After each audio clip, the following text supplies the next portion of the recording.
Sir చివరిగా ఒక మాట, మీరు బ్యాంకులో పనిచేశారు కాబట్టి ఈ తరం వాళ్ళకి డబ్బులు ఆదా చేయడం ఎలా?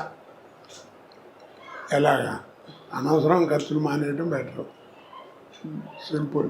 దాచుకోవాలా డబ్బులు? అంటే నేను చైనా వెళ్ళాను. వెళ్ళినప్పుడు అప్పుడు చైనా అంటే మనకంటే జనాభా ఎక్కువ, పూర్ కంట్రీ ఉంది కదా, అక్కడికి వెళ్తే పెద్ద స్వర్గంలా ఉంది. నాకు అనుమానం వచ్చి అక్కడ అడిగాను. అడిగితే అక్కడ ఫైనాన్షియల్ కంట్రోల్ అంటే మన ఫైనాన్స్ మినిస్టర్, మేము విన్నది ఇలా అండి, ఇంత మార్పు వచ్చింది, స్వర్గంలా ఉంది, what is the secret behind it అని బోర్డు మీద ఒక సెంటెన్స్ వేశారు. No secret, we live according to our earnings అన్నాడు. డ్రైవర్ ఎలా ఉండాలి, డ్రైవర్ వాడే అలా ఉండాలి. అంతేగాని మా ఓనర్ అబ్బాయి వాళ్ళ అబ్బాయి టీవీ చూస్తున్నాడు కాబట్టి నేను కూడా కొనాలంటాయి అని లోన్లు పెట్టడం, ఇన్స్టాల్మెంట్లు కొంటాం, చేసుకుంటే ఎవరు నష్టం, నువ్వే నష్టపోతావు. చాలా గొప్ప మాట సార్, ఇది చాలా అవసరం ఈ తరానికి, అందుకే అంత అంత సూటిగా అడిగాను sir. We live according to our earnings. నా సంపాదన బట్టి నేను బతుకుతాను. టాలీవుడ్లో తెలుగు చిత్ర పరిశ్రమలో ఈ డ్రగ్స్ బాగా ఇప్పుడు వ్యాపించి కేసులు అవుతున్నాయి కదా సార్. ఏం డ్రగ్స్ ఏముంది, నువ్వు చేసుకున్నదే దాన్ని, అందుకే మాదక ద్రవ్యాలు అన్నారు. ఆ రోజుల్లో కూడా ఉంది, వ్యభిచారం ఉంది. ఉందా సార్? ఆ రోజుల్లో ఏమో మా చింతనంలో ఏదో ఒక గ్రామం, ఒక విలేజ్, దానికి ఒక పద్ధతి, ఒక ఇది ఉండేది. ఇప్పుడు అక్కడ దాకేందుకు మన వాళ్ళు పర్మిట్ అని పెట్టారు మందు తాగడానికి. అది మరీ ఒక్కళ్ళ కూర్చుంటే అయితే బాగుండదని కొన్నాళ్ళు అయ్యేటప్పటికి కాస్త నలుగురు కలిసి సరదాగా ఎంజాయ్ చేస్తే బాగుంటుంది, అనవసరంగా అలాగే ఉండవని క్లబ్లను పెట్టారు. ఇప్పుడు ఆ క్లబ్లు పోయి పబ్బులను పెట్టారు. ఇప్పుడు ఆ పబ్బులు పోయి 4 కోట్లు పెట్టి ఇల్లు కట్టాడు అనుకోండి, మా ఇల్లు చాలా బాగుంటుందండి ఆయన అన్నీ చూపించి, ఇది మా ఇంట్లో ఇది పబ్ హౌస్ అంటాడు. అది గొప్ప, అక్కడ బార్ ఉంటాయి, అదే ఇంట్లో బార్ పెట్టాడని గొప్పగా చెప్తాడు మనకి. మా ఆయన రోజు నన్ను కొడుతున్నాడు, తాగి వచ్చి తాగితే దాని పిల్లలు అయింది అనుకోండి, ఏమవుతుంది అది బతుకు, అది మర్చిపోతున్నారు. మా ముందు కాబట్టి కట్టించామనుకున్నారు. అదేంటే మాదక ద్రవ్యాలంటే మాదకం చేసుకుని తాగితే బ్రెయిన్ పనిచేయదు. అంటే ఒత్తిడి వల్ల అవుతుందో మరి. ఈ మధ్య చాలా అంటే చిత్ర పరిశ్రమలో ఎక్కువ అన్ని చోట్ల ఉన్న సమస్య అది. అదేంటంటే కాస్త 10 మంది తెలిసిన వాళ్ళం కాబట్టి, బలానా వాడు తాగుతున్నాడు, బలానా వాడు డ్రగ్స్ తీసుకున్నాడంటే పాపులారిటీ ఉంటుంది కాబట్టి మన వాడతారు. అన్ని చోట్ల అన్నీ ఉన్నాయి.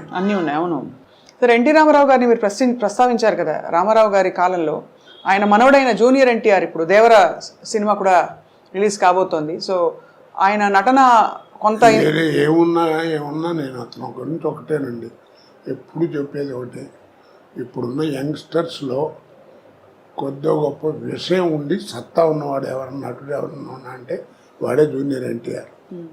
వాడి తర్వాత ఎవడైనా నా ప్రకారం. పొట్టిగా ఉంటాడన్నారు, వాడి పొట్టితోనే వాడిని కాపాడుతాం చంద్రమోహన్ లాగా. ఎందుకంటే వాడు ఎవరికి కాంపిటీషన్ కాదు, వాడికి ఎవడు కాంపిటీషన్ లేదు. పైగా పద్యం ఏ విషయంలో డైలాగ్ కానీ, డ్యాన్సుల్లో కానీ, ఏదైనా యాక్షన్లో కానీ విషయం ఉన్నవాడు వాడు. ఆయన అందుకే ఆయన పిచ్చోడు ఏం కాదు. రామారావు ఊళ్ళో కూర్చొని బొట్టు పెట్టి రామారావు అని పేరు పెట్టింది. ఆయనే పెట్టారు కదా సార్ పేరు? ఆయనే పెట్టాడు. 2 పిల్లలు పుట్టిన తర్వాత ఇంకా 4 ఏళ్ళు 5 ఏళ్ళు సంసారం తీసి డైవర్స్ ఏమిటండి? ఆ మాట అంటే ఏంటంటే మా ఇద్దరికి కెమిస్ట్రీ కుదరట్లేదు, ఏదో వేవ్ లెంగ్త్ కుదరట్లేదు. ఏది వేవ్ లెంగ్త్ కుదిరింది? పెళ్ళి ఇన్నాళ్ళు అయితే 5 గదిలో జరిగే సంబంధం ఎవరు చెప్తాడు? కాబట్టి అది ఎవరు చెప్పినా, నీకు డైవర్స్ ఇచ్చే లాయర్ చెప్పినా, నాయన అన్నీ బాగున్నాయి, నేను చేస్తాను, ఎందుకైనా మంది ఒక 6 నెలలు మీరు ఆగి రండి, ఈ లోపల మళ్ళీ ఏమైనా మార్పులు మారుతాయేమో అని చెప్తాడు. ఎవరైనా కలిసి ఉండమంటారని వెళ్ళిపోమని ఎవరు అంటారు కదా. అంతే కదా సార్. ట్యూబ్లోంచి బయటకు వచ్చిన పేస్ట్ని మళ్ళీ ట్యూబ్లోకి పంపించాలనుకోరు, అలాగేనా? పంపగలవా? ట్రై చేసి చేతికి అంటుస్తుందా పని పంపలేవు. అలాగే గడప దాటి వెళ్ళిన సంసారాన్ని కూడా ఎవరైనా లోపలికి తీసుకురాలేడు. అది వాళ్ళిద్దరి మధ్యలో ఉంది. అదే అంతే కదా సార్. నేను అందుకే సంసారం ఉన్నాడు. అమెరికాలో ఒకసారి వెళ్ళినప్పుడు సంసారపక్షంగా ఉంటే బాగుంటుంది అన్న. ఒక ఆవిడ పెద్ద కోపం వచ్చి సంసారపక్షం అని 3 సార్లు అన్నారు. ఇప్పటికీ సంసారపక్షం అంటే ఏమిటంటే అని అడిగింది. ఎన్నాళ్ళు అయిందమ్మా నువ్వు వచ్చాన్న? 28 సంవత్సరాలు అయిందన్నాడు. అంది. సరే బాగానే ఉంది. పెళ్ళి ఎన్ని ఏళ్ళు అయిందండి? 30 ఏళ్ళు అయింది. ఈ 30 ఏళ్ళలో మీ అమ్మ నాన్న ఎప్పుడన్నా గదిలో కూర్చుని తలుపేసుకుని లోపల కూర్చుంటాం నువ్వు చూసావా అన్న. నేను చూడలేదు. అదే సంసారం అంటే అన్న. ఏం చెబుతాను దానికి అర్థం? మరి ఆ జ్ఞానం ఉండాలి, అడగకూడదని. అలా తయారైంది. ఇప్పుడు యువతంతా ఎందుకు పాడవుతుంది? 2 నోట్ చేసుకున్నాం. మీ మాస్టర్ చెప్పినా, మా మాస్టర్ చెప్పినా, వాళ్ళ మాస్టర్ చెప్పినా, ఎవరు చెప్పినా రోడ్డుకి వెడం పక్కనే నడవమన్నారు. కుడిపక్క గురించి వాళ్ళ నోటమ్మడి రాలేదు. ఇప్పటికీ రోడ్డు మీద పోలీసు వాడు కూడా కీప్ లెఫ్ట్ అంటాడు. అది రైట్ అని మాట రాదు. కుడిపక్క నడవటం కనుక నేర్చుకుంటే, ఎడం పక్క నడవటం నేర్చుకుంటే కుడిపక్క నడిస్తే ఏంటి అనేది నీకే తెలుసు.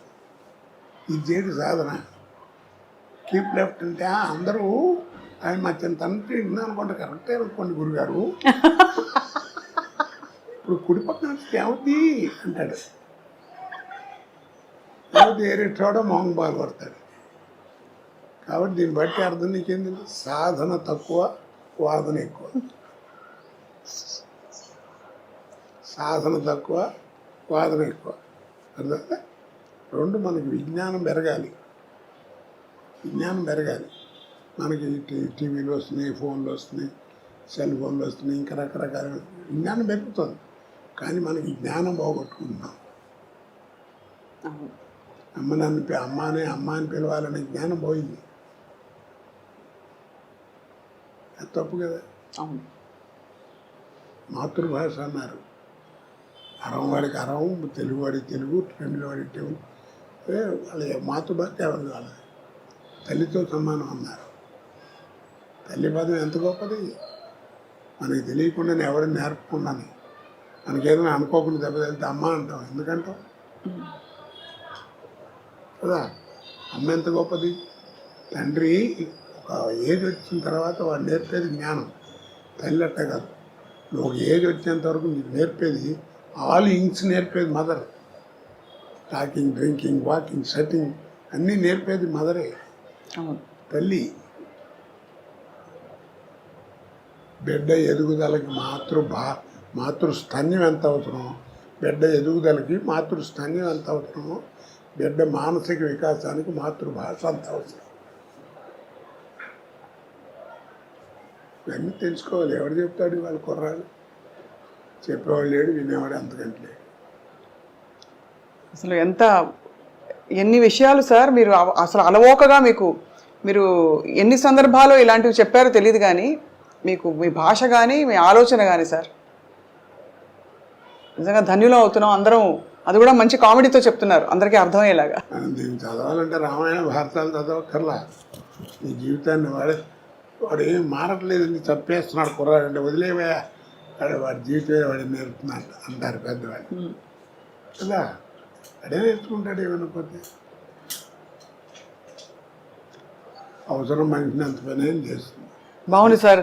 ఇవాళ ఒక చిత్ర పరిశ్రమలోని కొన్ని విషయాలు, అలాగే మీ జీవితంలోని బోలెడు విషయాలు, ఇంకా మీరు చెప్పిన ఇతర విషయాలు అయితే కొత్త విషయాలు, జీవితం గురించి, బంధాల గురించి చొచ్చుకుపోయాయి సార్ మనసులోకి.